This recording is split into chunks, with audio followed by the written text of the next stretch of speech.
Passando agora a palavra para o doutor Davi Fernandes, delegado de polícia, professor da Universidade Federal Fluminense, com a palavra. Bom dia. Eu cumprimento a doutora Juliana, estendido a todos, e o tema que eu me propus e eu escrevi sobre o nosso evento de hoje, ele teve nascedouro quando eu fui trabalhar na Delinste e nós vivenciávamos ali crime de pedofilia, especificamente via internet. Posteriormente, na aposentadoria e iniciando minha atividade acadêmica na UF, eu consegui, em um grupo de pesquisa de extensão, que os alunos se apresentassem em escolas públicas orientando o manuseio da internet, inibindo a ação dos chamados predadores, ou seja, aqueles indivíduos que assediam as crianças para tentar abusar das mesmas. E é interessante observar que esse trabalho foi desenvolvido nas escolas públicas. E as minhas monitoras, elas chegavam estarrecidas, falando assim, professor, a gente nem consegue falar. Os alunos começam, isso aconteceu comigo, isso aconteceu comigo, isso acontece comigo. E a gente vivencia, na nossa sociedade de hoje, que o pai, a mãe, não tem um controle sobre o seu filho. O que ele vê na internet, com quem ele conversa, nas redes sociais. Isso é uma problemática que é cada vez mais grave e é mais favorecedor da ação desse tipo de pessoa. E o trabalho que eu me propus e eu apresentei, eu gostaria que, preliminarmente, passasse um vídeo rapidinho para que a gente desse continuidade à nossa exposição.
O vídeo ele é bem sintético e bem objetivo.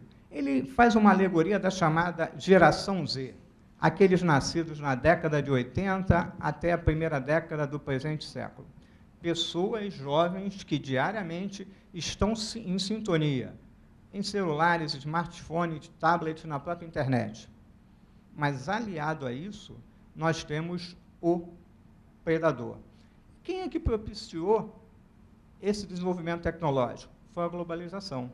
Mas, de forma transversa, a globalização também propiciou o aumento dos crimes transnacionais, o aumento da pirataria, do terrorismo, dos crimes digitais, da lavagem de dinheiro, levando uma maior preocupação da polícia do Estado, né, nessa visualização. Interessante observarmos, o colega ali fez menção à diferenciação entre pedofilia e pedófilo. A pedofilia é a qualidade ou sentimento do pedófilo. E esse adjetivo pedófilo é aquele que gosta de criança, saudavelmente. né? Todos aqui, ou a grande maioria aqui, são pais ou avós e têm um amor pelos seus descendentes. Mas a visualização dada pelo pedófilo é totalmente diferente. E essa divulgação dessa deformação originária da palavra, dizem que foi em função de uma declaração feita por Michael Jackson, que ele disse que gostava de crianças e gostava de dormir com crianças. Então, o repórter, conhecendo a fama do Michael Jackson, ele denotou que o envolvimento que ele tinha com crianças não era ético. E ele codenominou essa ação dele de abuso como sendo pedófilo. A Sociedade Americana de Psiquiatria, ela informa que pedofilia são fantasias com pré-adolescentes ou crianças que o indivíduo tem por um período mínimo de 6 meses. Mas, se nós formos ver na prática, fazer uma separação, mundialmente, apenas 1/4 dos abusos sexuais existentes, praticados, se enquadram na ação de pedófilos. E quem são o restante 75%? São pessoas que se valem do momento, se valem da oportunidade para que elas possam ter acesso a um sexo fácil e descompromissado. Então, nós temos uma diferenciação, o pedófilo e o abusador sexual. O pedófilo, não necessariamente, ele é abusador sexual. E o abusador sexual, não necessariamente, é um pedófilo. Por quê? Geralmente, como foi afirmado anteriormente, 75% desses abusos são realizados por pessoas que não possuem um quadro clínico de pedofilia. Certo? A pedofilia é o interesse, o desejo, a fantasia, o tesão prioritário dirigido à criança. Mas o pedófilo, não necessariamente, ele se fixa ou pode transmitir a sua fixação somente a crianças. Ele pode ter um relacionamento com algum adulto. De forma diversa, o abusador sexual, ele, em função da oportunidade, ele consuma o ato. E, geralmente, o aspecto psíquico do indivíduo, ou a personalidade do indivíduo, ele é introverso, ele é tímido, ele não se enquadra no padrão social. Então, nós temos essa visualização. Um outro ponto interessante a ser abordado é a criança vítima do abuso. A criança vítima do abuso, ela vai sofrer problemas psicológicos durante um grande período de tempo ou em sua vida toda. Foi veiculado na mídia, não me recordo se foi essa semana ou semana passada, o caso de uma menina indiana de 10 anos, que ela foi estuprada reiteradamente pelo tio. A família entrou na Corte Suprema da Índia pleiteando que ela fizesse aborto. Só que ela já tinha mais de 20 semanas de gestação. Isso foi proibido. E ela, indagando da mãe por que a barriga dela havia crescido, a mãe disse que aquilo ali era uma pedra. Então, nós vemos uma pessoa com 10 anos de idade, sem uma formação, sem um desenvolvimento físico e um desenvolvimento intelectual, é abusada por alguém. Quem é? O tio. Ele se valeu do momento, do ambiente e, reiteradamente, estuprou a sobrinha. Interessante observar que o que vai acontecer? Essa criança vai sofrer, no decorrer da sua vida, se não tiver um tratamento psicológico adequado, a agressão sofrida. E na sociedade indiana de castas e de preconceitos, ela vai virar um pária. Então, a visualização de quem é abusado. É um aspecto muito lamentável de nós vivenciarmos. A gente vê isso na mídia, daqui a 15 dias a gente não lembra mais. Mas quem trabalhou ou quem trabalha com isso, é uma coisa repugnante de nós ouvirmos.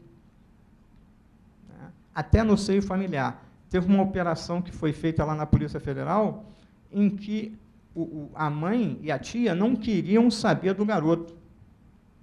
Não, esse cara é viado. Não é a situação. Ele foi envolvido, ele foi abusado, e o pai e a mãe não queriam a criança de volta. Uma pessoa em formação sofre aquela agressão e ela é rejeitada no seio familiar. Interessante. No Rio Grande do Sul tem uma vara específica que trata de abusos sexuais. Então, lá tem psicólogos, tem um tratamento todo diferenciado, mas não é no Brasil todo. Se não me falha a memória, são 2 ou 3 varas no país inteiro que tem um know-how para atendimento dessas pessoas. Então, é algo lamentável no nosso ambiente social.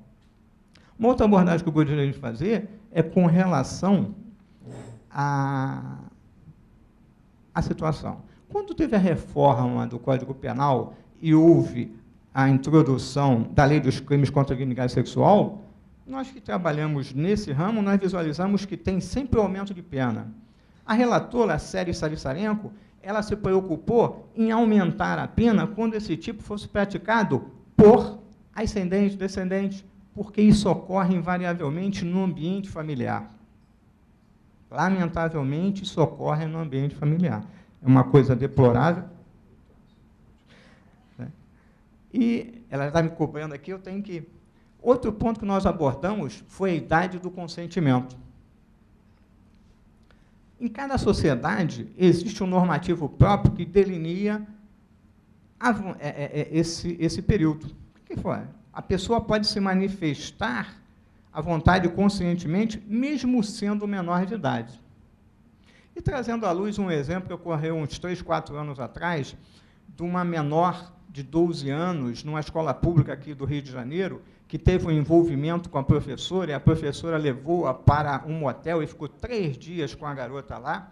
A professora foi condenada por estupro, mas a mídia corre atrás. Fez uma entrevista com a menina, e a menina disse que esperaria a sua amada até ela sair da prisão.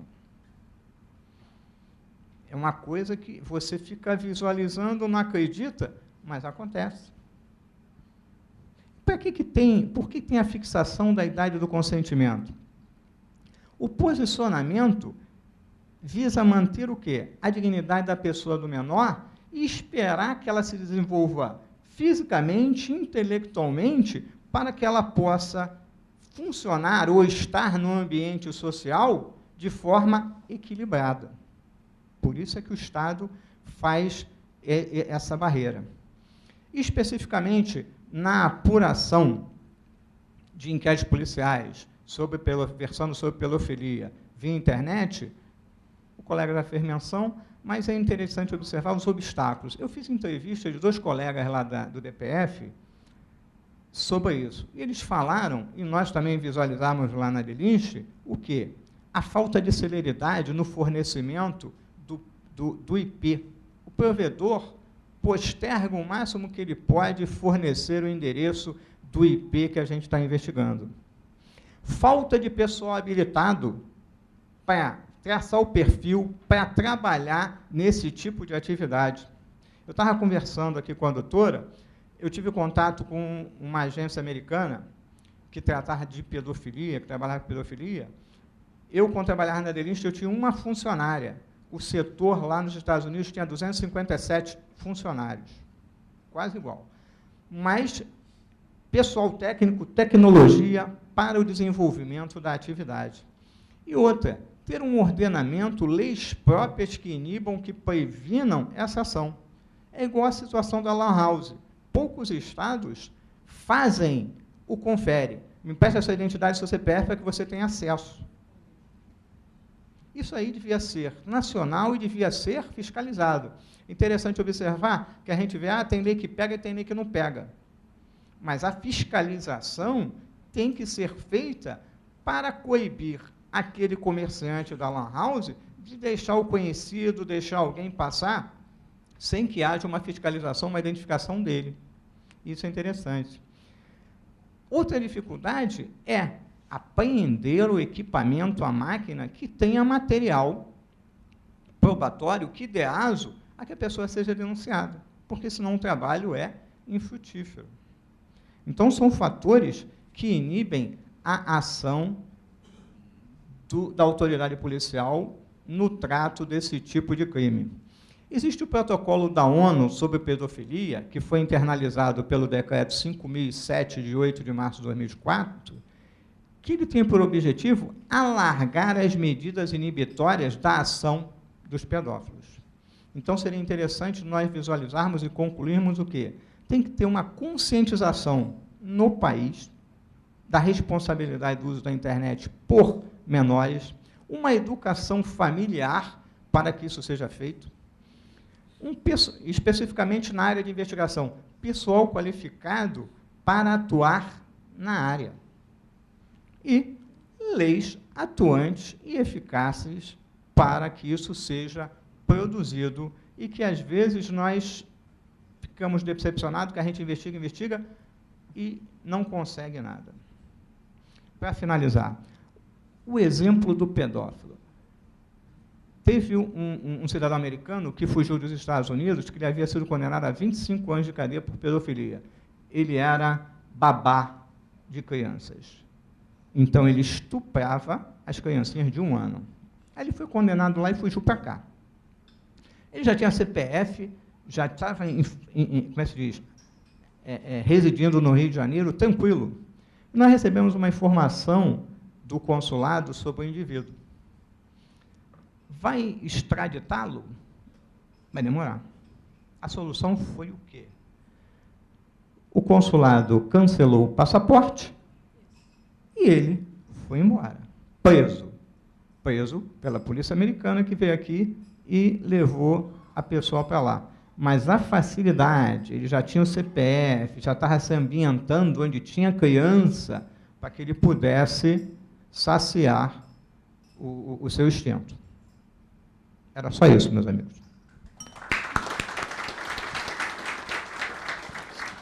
Brilhante. Realmente, essa exposição, se nós fizéssemos o sumário, coadunando com as palavras do Dr. Rochester, uso consciente de internet, perfil de atuação nos crimes contra crianças e adolescentes e leis atuantes.